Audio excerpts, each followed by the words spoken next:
Hello everyone. तो आज मैं आप सभी लोगों को गाला क्वेश्चन पेपर के 2 से लेकर 6 तक के सारे पेपर में आपको सॉल्व करवाने वाला हूं।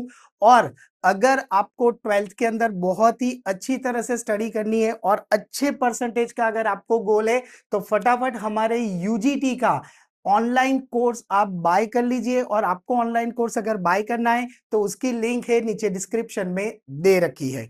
चलिए तो शुरू करते हैं अपने आज गाला पेपर नंबर 2। चलो तो सेक्शन ए से शुरुआत करते हैं। तो सेक्शन ए सबसे पहले तो एमसीक्यू और 20 मार्क्स का आता है और 20 मार्क यहां पर आपके कंफर्म आपको मिलने ही चाहिए। तो अगर आप यहाँ पे सारे गाला पेपर के एमसीक्यू कर लेंगे प्लस टेक्स्ट बुक के थोड़े बहुत एमसीक्यू आप पढ़ लोगे तो 110% 20 में से 20 मार्क आ जाएंगे। और अगर यहाँ पर आपके ये 20 मार्क कंफर्म हो जाते हैं तो समझ लो आपके आउट ऑफ 100 95 अबव मार्क्स आ सकते हैं। ये दो सेक्शन बहुत इंपॉर्टेंट है, सेक्शन ए और बी, क्योंकि यहाँ पे पूरा ऑब्जेक्टिव होता है।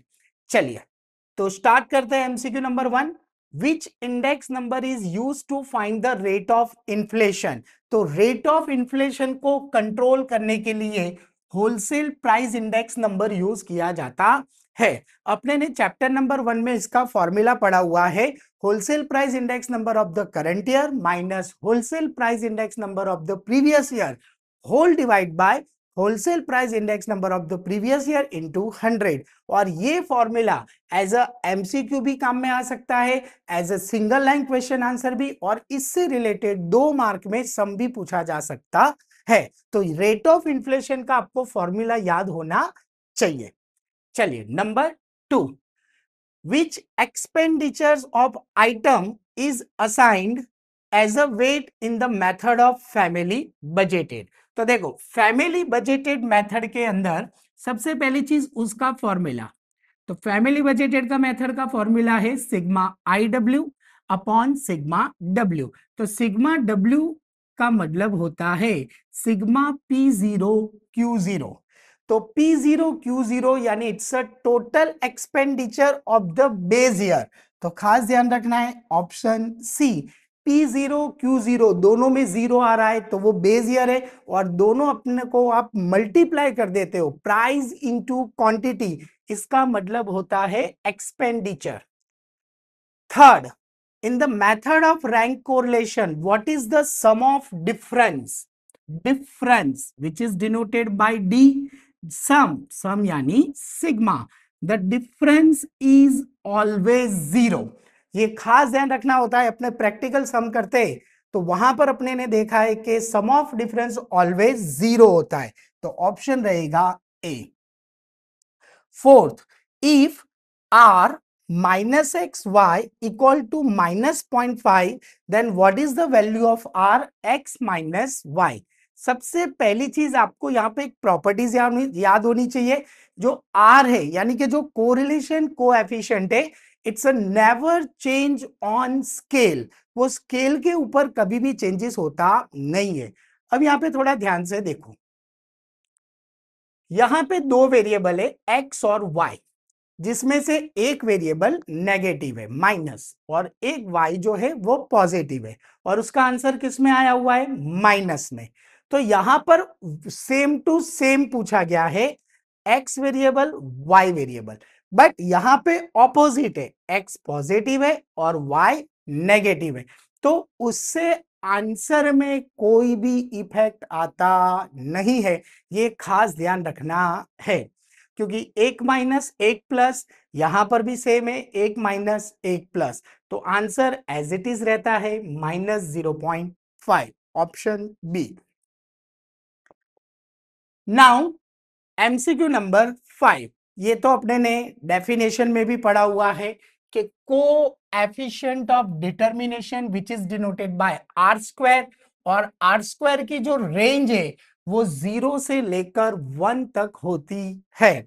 हाँ, अगर डिटर्मिनेशन की जगह पे को एफिशिएंट ऑफ को रिलेशन पूछा होता तो उसका आंसर आता -1 less than equal to R less than equal to +1। चलो नाउ 6, आर की वैल्यू दे रखी है, dependent variable can be explain by the regression model. तो क्या करना है, जो आर है उसका स्क्वायर कर दो और उसको परसेंटेज में कन्वर्ट कर दो। So answer is 64%। तो option B. Now state the model of linear trend of time series. तो linear trend of time series fix है, y equal to A plus B X, but यहां पे linear model बोला गया है, तो answer is A, Y T equal to A plus B T plus U T. U T यानी कि it's a disturbance of the time series, it's called the error of the time series. Now which of the following variations are due to cyclical component? cyclical component का मतलब क्या होता है, पूरा cycle, पूरा cycling होता है, इंक्रीज होता है, डिक्रीज होता है, फिर घूम फिर के वापस नीचे आ जाता है। तुम अभी लेटेस्ट में ही देख लो, गोल्ड प्राइस, प्राइस कितना था गोल्ड का, बहुत स्लो था, नीचे था, 1 लाख से भी कम था, फिर धीरे धीरे बढ़ा, 1.10, 1.20, 1.30, 1.35 तक गया। अब प्राइस धीरे धीरे धीरे रिड्यूस हो रहा है, 1.22, 1.23 तक आ गया। यानी जहां से प्राइस गया था घूम फिर के वापस आ रहा है। तो उसका रीजन क्या होता है, डिक्रीज, यानी कि कोई भी हो सकता है डिक्रीज रीजन, कि भाई क्यों गिरा, बट जैसे ही इंक्रीज हुआ था वैसे ही डिक्रीज हुआ। तो वहां पे ऑप्शन में वेरिएशन देखने मिलता है। तो वेरिएशन किसकी वजह से होता है, तो decrease in the share price due to recession in the share market. जैसे गोल्ड के अंदर प्राइस में इंक्रीज डिक्रीज होता रहता है, वैसे ही शेयर मार्केट के प्राइस में भी इंक्रीज डिक्रीज होता रहता है। तो it's called a cyclical component. Now next, what is the total number of sample point. Sample point यानी अपने को एंड ढूंढना होता है। तो आपने क्या रैंडम एक्सपेरिमेंट किया है वो पहले देखने का। तो आपने क्या एक्सपेरिमेंट किया है, by throwing 6 face balance dice, आपने डाइस थ्रो किया है। तो सबसे पहली चीज, डाइस में कितनी साइड होती है, तो पहले वो साइड लिख देने की, 6।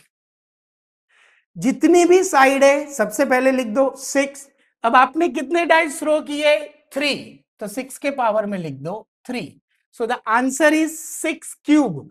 तो 6 क्यूब यानी कि 216। तो देखने का ऑप्शन में 216 है, बोले नहीं है, क्या लिखा है 6 क्यूब, तो डायरेक्ट 6 क्यूब लिख दो, डी बरोबर, दोनों ऑप्शन आ सकते हैं। A union A dash equal to U. तो यहां पे तो तुरंत अपने दिमाग में ट्यूबलाइट हो जानी चाहिए कि पी ऑफ ए अपने ने फॉर्मूला में पढ़ा हुआ है, प्रोबेबिलिटी ऑफ इवेंट ए और उसका कॉम्प्लीमेंट्री इवेंट दोनों को प्लस कर देते हैं तो आंसर 1 आता है। तो same year A union A dash equal to U, ये अपने लिए कॉम्प्लीमेंट्री इवेंट होता है। चलो now 11, E of X square ढूंढने के लिए बोला गया है। क्वेश्चन में क्या देके रखा है, मीन एंड वेरियांस। तो अपने ने प्रैक्टिकल सम के अंदर देखा हुआ है, ई ऑफ एक्स स्क्वायर का formula V of X plus E of X का होल स्क्वायर। तो variance is 7 plus E of X यानी कि मीन 3 स्क्वायर, तो 7 plus 9 equal to 16। So the option is 16। चलो, तो आगे बढ़ने से पहले यहां पर मैं आपको एक इंपॉर्टेंट इंफॉर्मेशन देने जा रहा हूं कि अगर आपने 12th के अंदर अपना गोल 85 टू 90% रखा हुआ है तो आप हमारी सुप्रीम बैच के अंदर ज्वाइंट हो सकते हो, जिसके अंदर हम आपको टोटल 4 सब्जेक्ट पढ़ाने वाले हैं, accounts, statistics, economics and OCM. और ये चारों सब्जेक्ट पढ़ाने के लिए हमारे पास टोटल 3 फैकल्टी है, जिसमें से कल्पेश सर अकाउंट्स पढ़ाएंगे, मैं यानी कि हेमल सर मैं आपको स्टैटिस्टिक्स पढ़ाऊंगा, और ध्रुवल सर जो है वो आपको इकोनॉमिक्स एंड ओसीएम पढ़ाएंगे। और हमारी सुप्रीम बैच की ये खासियत है कि यहाँ पर आपको सारे रिकॉर्डेड वीडियोस मिल जाएंगे, प्लस आपको गाला क्वेश्चन पेपर के भी सारे रिकॉर्डेड वीडियोस मिल जाएंगे। और अगर आपको पास्ट पेपर्स में भी अगर कुछ डाउट है तो वो हम डाउट सॉल्यूशन भी करवाते हैं, जिसकी जो टोटल फीस है वो 1999 रुपीज है। तो अगर अभी तक आपने हमारी सुप्रीम बैच ज्वाइन नहीं की है तो सुप्रीम बैच ज्वाइन करने के लिए आप हमारी वेबसाइट www.ugt.co.in पे जाके विजिट कर सकते हो, या तो आप हमें 7202012221 पे कॉल भी कर सकते हो। और अगर आपको ये बैच ज्वाइन करना है तो आप अगर एंड्रॉयड यूजर हो तो प्ले स्टोर पे जाके आप यूजीटी सर्च मारो तो आपको हमारी एप्लीकेशन मिल जाएगी, और अगर आप आईफोन यूज करते हो तो आप ऐप स्टोर पे जाके माइंडस्टूड सर्च करोगे तो भी आप हमारे साथ ज्वाइन हो सकते हो। अगर आपको यहाँ पे 4 सब्जेक्ट का भी यहाँ पे बैच ज्वाइन नहीं करना है, और अगर आपको सिर्फ 2 सब्जेक्ट यानी कि अकाउंट्स एंड स्टैटिस्टिक्स सिर्फ 2 सब्जेक्ट ज्वाइन करना है तो भी कर सकते हो। तो वहां पर आपका जो प्राइस है वो रिड्यूस हो जाएगा, और वहां पर आपका प्राइस हो जाएगा 1499। तो जल्दी से जल्दी आप हमारी सुप्रीम बैच को ज्वाइन कर लो। Now for which value of X the value of probability of binomial distribution with parameter n4 है और p हाफ है, तो p 1/2 है तो q भी 1/2 ही होगा, तो उसमें तो वैल्यू सेम ही रहेगी। 1/2 का जो भी इस तरफ p का रेस टू होगा तो सामने ऑपोजिट q में आएगा, तो वो तो वैल्यू ऑलमोस्ट सेम मिलेगी। आपको मेन चीज ढूंढना होता है NCX। तो यहां पे टोटल आपके पास 4 ऑप्शन है, 0 2 3 4। तो आप पहले चारों की वैल्यू ढूंढ लो, 4C0, 4C2, 4C3, 4C4। चारों में से किसका आंसर मैक्सिमम आता है? तो any combination 0, answer is 1। NCN equals to 1। 4C2 उसको आप सॉल्व करोगे तो आंसर आएगा 6। कैसे? 4 into 3 divide by 2 into 1, so the answer is 6। 4C3 का ऐसे सॉल्यूशन करोगे तो आंसर आएगा 4। तो मैक्सिमम वैल्यू किस में आ रही है? तो 2 में, 6। तो option B 2। Now next 13, sigma P of X. तो ये तो सोचने का ही नहीं, आंख बंद करके टिक कर देने का। The total of the probability is always 1। Probability का टोटल हमेशा एक ही होता है।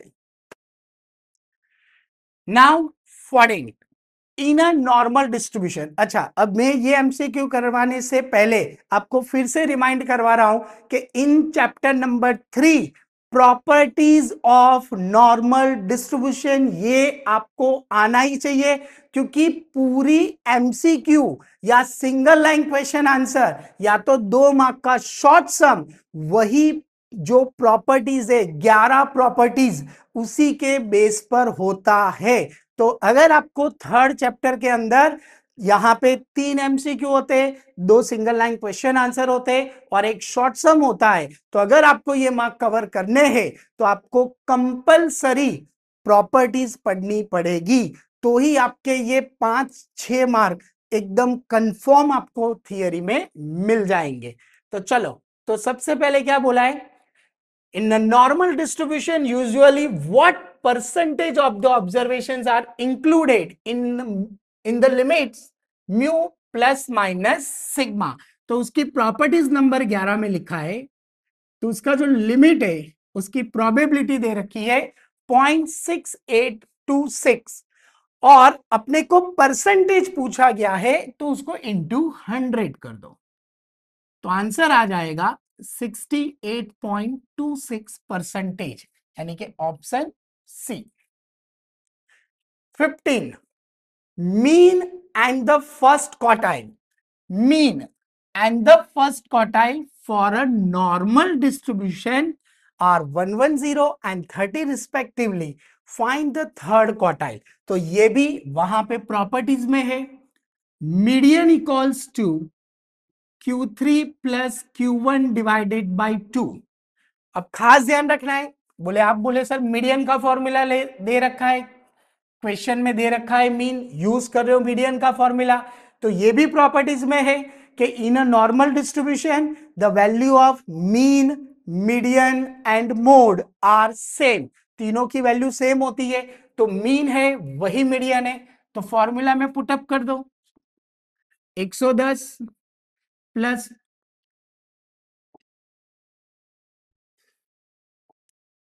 110 equal to Q3 find out करना है। Q1 दे रखा है 30 divide by 2 cross multiply 220 minus 30 equal to Q3, तो Q3 इक्वल्स टू 190। तो the option C 190। 16 same mean of a normal distribution, मैंने कहा ना वो 11 प्रॉपर्टीज याद होनी चाहिए, उसमें से ही सारे एमसीक्यूज होते हैं।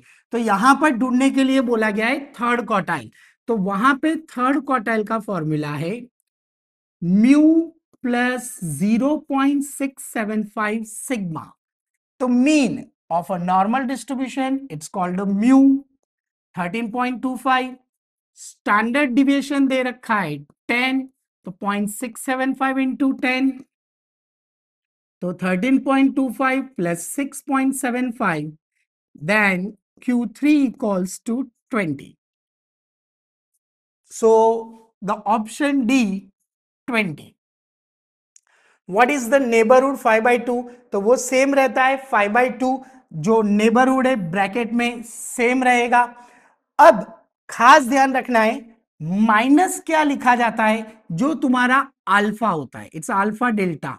तो जो माइनस है वो अल्फा होता है। और एक चीज खास ध्यान रखने की, ये जो अल्फा की वैल्यू है वो कंपलसरी ब्रैकेट में होनी चाहिए, क्योंकि देखो ए और बी जनरली सेम है, बट है क्या यहाँ पे 5 ब्रैकेट में नहीं है। तो अगर 5 ब्रैकेट में नहीं है तो ऑप्शन ए पॉसिबल नहीं है, तो option B is the correct option. चलो now 18, what is the value of limit x tends to -2? तो x की जगह पे अपने को -2 रखना है, लेकिन इन द क्वेश्चन अपने को सिर्फ और सिर्फ 18 दे रखा है। वहां पे उसके साथ में प्लस में, माइनस में, मल्टीप्लाई में, डिवाइड में कहीं पे भी x दे रखा नहीं है। It's means that it's called a constant function. तो अगर वो कांस्टेंट फंक्शन है तो उसका आंसर सेम रहता है। So answer is C 18। Now what is the derivative of F of X equal to 4x 4 upon X square?